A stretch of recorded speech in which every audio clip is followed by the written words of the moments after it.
ការចាប់ខ្លួនឬការដកចេញពីតំណែងមេទ័ពជាន់ខ្ពស់ក្នុងយោធាចិនបានបង្កើតការចាប់អារម្មណ៍យ៉ាងខ្លាំងពីសំណាក់អ្នកសង្កេតការណ៍អន្តរជាតិតើនេះគ្រាន់តែជាការអនុវត្តច្បាប់ធម្មតាឬជាសញ្ញានៃបញ្ហាធំជាងនេះក្នុងរចនាសម្ព័ន្ធអំណាចរបស់ចិនក្នុងរយៈពេលថ្មីនេះការចាប់ខ្លួនឬការដកចេញពីតំណែងមេទ័ពជាន់ខ្ពស់ក្នុងយោធាចិនបានបង្កើតការចាប់អារម្មណ៍យ៉ាងខ្លាំងពីសំណាក់អ្នកសង្កេតការណ៍អន្តរជាតិសំណួរដែលត្រូវបានលើកឡើងគឺតើនេះគ្រាន់តែជាការអនុវត្តច្បាប់ធម្មតាឬជាសញ្ញានៃបញ្ហាធំជាងនេះក្នុងរចនាសម្ព័ន្ធអំណាចរបស់ចិនដើម្បីយល់អំពីបញ្ហានេះវាមិនគ្រប់គ្រាន់ក្នុងការមើលទៅការពន្យល់ផ្លូវការរបស់រដ្ឋាភិបាលចិនប៉ុណ្ណោះទេប៉ុន្តែត្រូវពិនិត្យមើលបរិបទនយោបាយការគ្រប់គ្រងយោធានិងស្ថានភាពសន្តិសុខក្នុងនិងក្រៅប្រទេសចិនការពន្យល់ផ្លូវការរបស់រដ្ឋាភិបាលចិននិងគណៈបកកុម្មុយនីសគឺថាការចាប់ខ្លួនឬដកមន្ត្រីយោធាជាន់ខ្ពស់គឺជាផ្នែកមួយនៃយុទ្ធនាការប្រឆាំងអំពើពុករលួយដែលលោកស៊ីជីនពីងបានដឹកនាំតាំងពីឡើងកាន់អំណាចយោធាចិនឬកងទ័ពប្រជាជនចិនត្រូវបានចាត់ទុកថាជាស្ថាប័នមួយដែលធ្លាប់មានបញ្ហាអំពើពុករលួយជ្រៅជាងគេដូចជាការលក់តំណែងការកឹបកេងថវិកាយោធាការទទួលសំណូកក្នុងការទិញអាវុធក្នុងន័យនេះការចាប់មេទ័ពកំពូលអាចត្រូវបានបង្ហាញជាសារមួយទៅកាន់ស្ថាប័នយោធានិងសង្គមចិនទាំងមូលថាគ្មាននរណាម្នាក់នៅលើច្បាប់សូម្បីតែមន្ត្រីជាន់ខ្ពស់បំផុតក៏ដោយ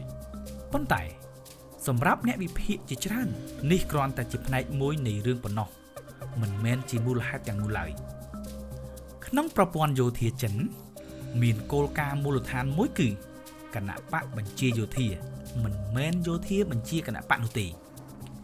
ន័យនេះបញ្ជាក់ថា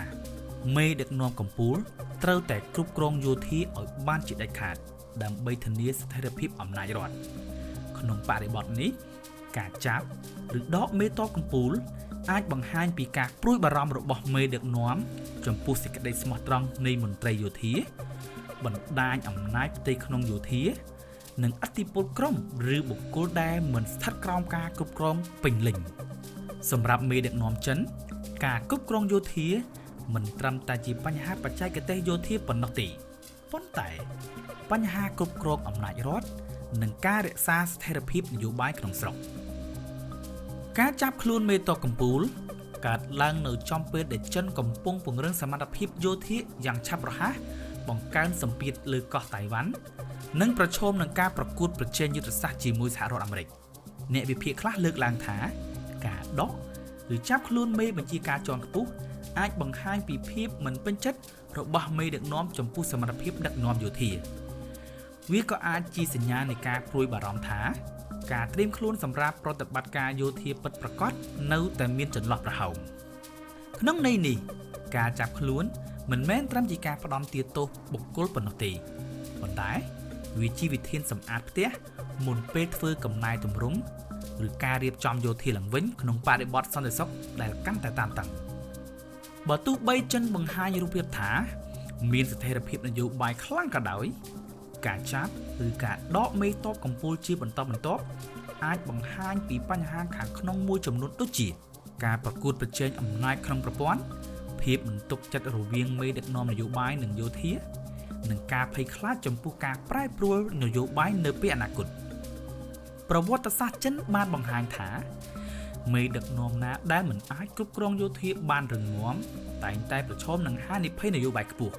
ការចាត់វិធានការខ្លាំងលើមន្ត្រីយោធាអាចត្រូវបានយល់ថា